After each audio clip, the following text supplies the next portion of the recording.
situation this week, and we'll talk about that right away. So, the game against Buffalo Bills, there was a little scenario, and we're not sure to say little, but a big one that happened with Tua Tagovailoa. And if you guys know what I'm talking about, you already know that he got hurt, which caused a neurological effect, according to the doctors, not the NFL analyst or Stephen A. Smith. And those guys, they all I can really tell you is they're not doctors. They are a football sports analyst.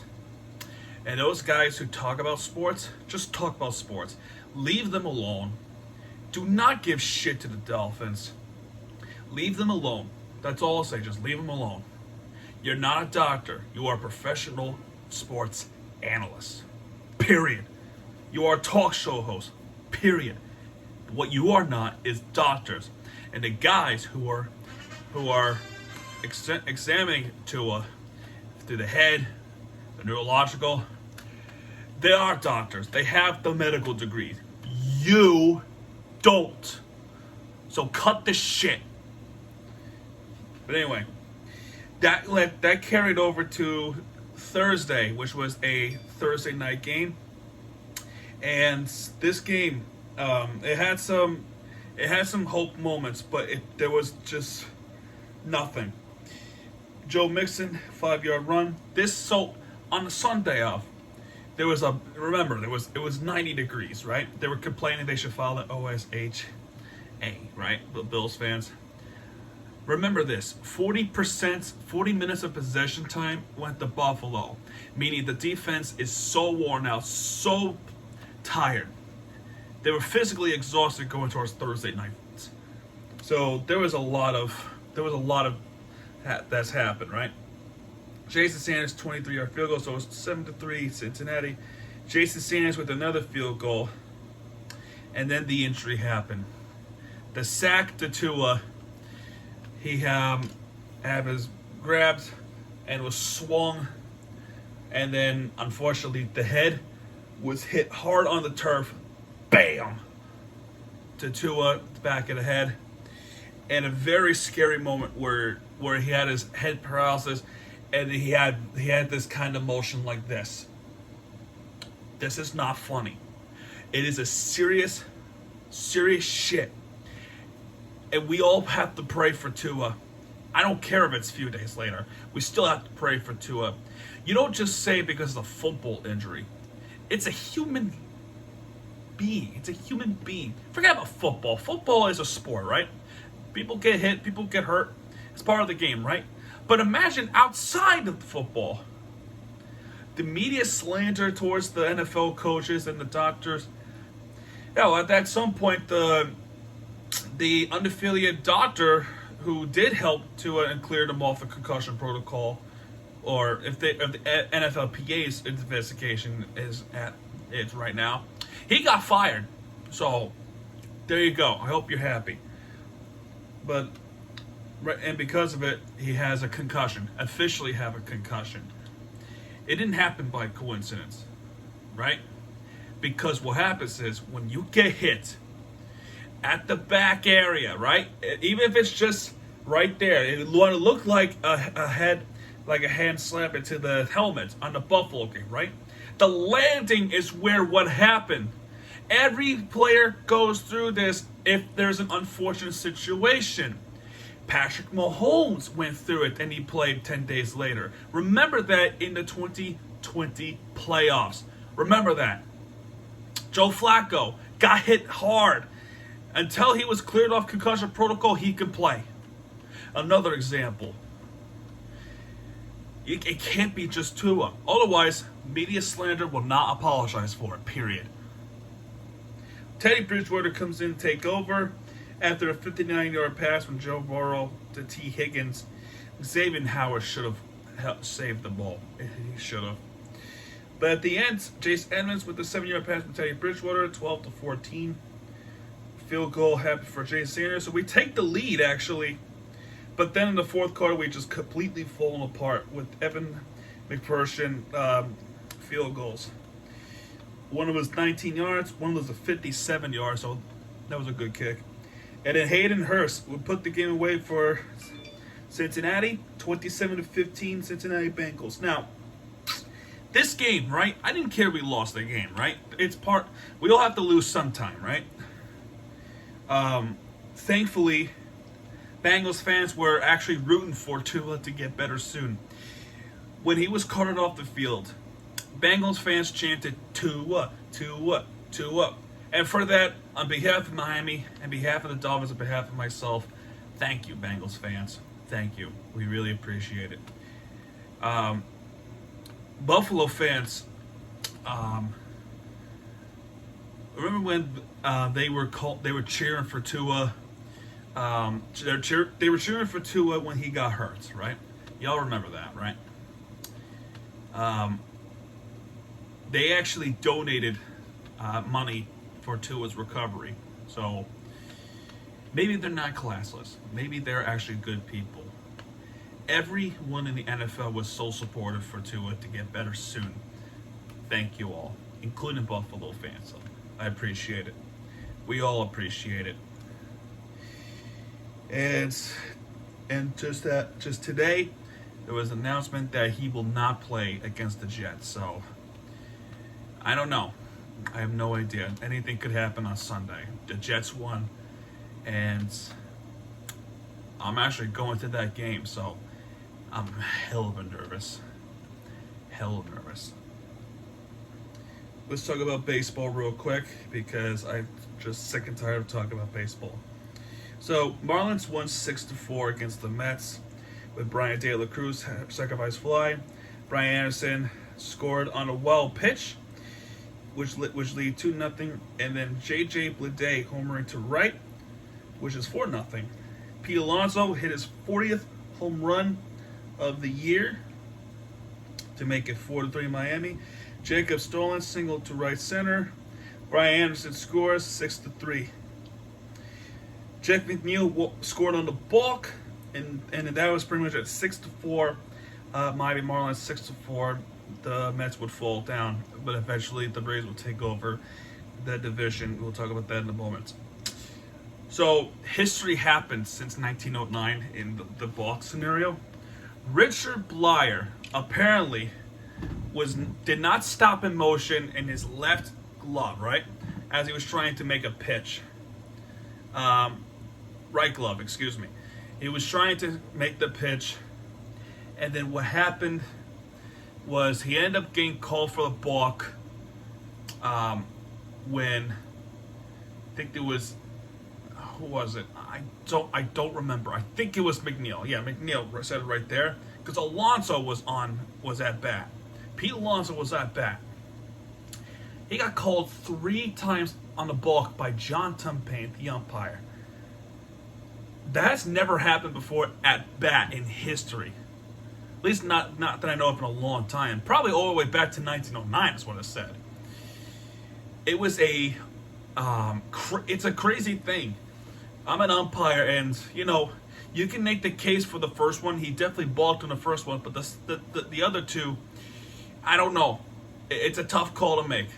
But at the end of it all, the Marlins end up winning the game. But not before 2 ejections happened. Don Mattingly, who we have breaking news from Don Mattingly. They have mutually stated that he will not return after this season to the Miami Marlins. And you know what? I think he deserves to go. He was not a good manager. As much as everyone loved him, he can't manage anymore. So we're looking for a new manager to start next season. It's going to be a major offseason. They're claiming there's going to be a major offseason. But only time will tell. So I have no clue. No clue at all. So, and then after the inning, Richard Blyer got ejected for saying some few words to Tumpain. This game, I swear to God, this is where I get so angry with this team. Even if we're eliminated from the playoffs, I still get so angry watching and I don't know the words for it. I'm just so angry. Jesus Luzardo gives up 2 runs, and then the bullpen once again screws up and you know what? Guess who gave up that? Guess who gave up those runs? Tanner Scott and Stephen O'Kirk were the worst relief pitchers we have. Tanner Scott keep walking batters, what led to a rally from Escobar. So De La Cruz homering to center. This is a 2-run home run. JJ Bleday hit a sacrifice fly, and then Brian Anderson double deep left center. Escobar home runs. Escobar reaches infield single, and Escobar single to left to win the game. All Escobar. Are you fucking kidding me? You blew a 4-0 lead? Are you fucking kidding me? Against the Mets, who were trying to spoil. I knew the season was bad, but you blew a 4-0 lead against the team that we actually had a chance to beat? Fuck you. Really, fuck you, Tanner. You suck. Please, do us all a favor. Leave Miami. Never come back, you twat. Fuck you. You are the worst pitcher that we have in this organization in a long time, compared to just Stephen O'Kirk and Alistair Hernandez. You suck. You suck. I'm done with you. All right, back to the Brewers game, Brewers series. We have actually won the series. So Brasius doubled to deep right, which is a 1-0 Milwaukee lead, and Hora doubled to right, which would make it a 2-0 Milwaukee lead. Braxton Garrett with 2 strikeouts, 7 hits. He was all right for the most part. What felt like over until the 8th inning, where Avisair Garcia would hit a grand slam to win the game for Miami 4-2. All right, next game, Alcantara had they said it's a complete game, I'm just not sure. 8 innings pitched, 8 strikeouts. Tellez hit a sacrifice fly to center, and that's really all.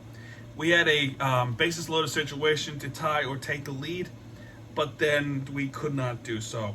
So we lost 1-0. So this game, we have taken the lead. Peyton Burdick with the home run. Christian Yelich with homer to left. 2-1. Urias hit by a pitch, make tie the game, and Cartiani make it 3-2. Brian De La Cruz single to left, which is 4-3 Miami.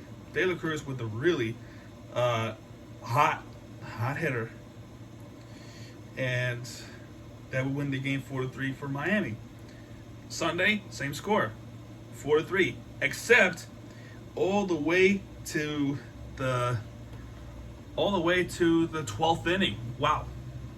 So we can hit the baseball pretty good, but where was this the rest of the year? This is the type of offense we liked back in April, and it stopped. Burdick single to right. Stallings hit a sacrifice fly to left. Yelich grounded up to first, 2-1, and then we could have won the game, but Wong single to left, and then Joey Wendell single to left center. Oh boy, here we go. And then Adams with a single to left, which tied the game in the 10th inning. Miguel Rojas with single to right, 4-3 Miami, and then Tanner Scott of all people makes a save. But I'm still not changing my mind about Tanner Scott. He's still terrible. I don't care about that save. But during that process, right, we actually benefited the Philadelphia Phillies to make it to the playoffs. While that's going on, the Braves actually swept the Mets. Yeah, I'm not kidding. They swept the Mets. Therefore, with the Atlanta Braves, the magic number is now 1. Unless the Mets could come back. But right now, the Mets, they're in trouble. So hoping that we beat the Braves, which is unlikely because the Braves are such a good team, right? It's unlikely. If the Mets lose and the Braves won, it's over. They are the National League East champions once again. Even when Soler came to the Marlins. honestly, this is what we need to think about next season. So, last week of Marlins baseball, all I can really say is good fucking riddance. I have not been having a good time with baseball.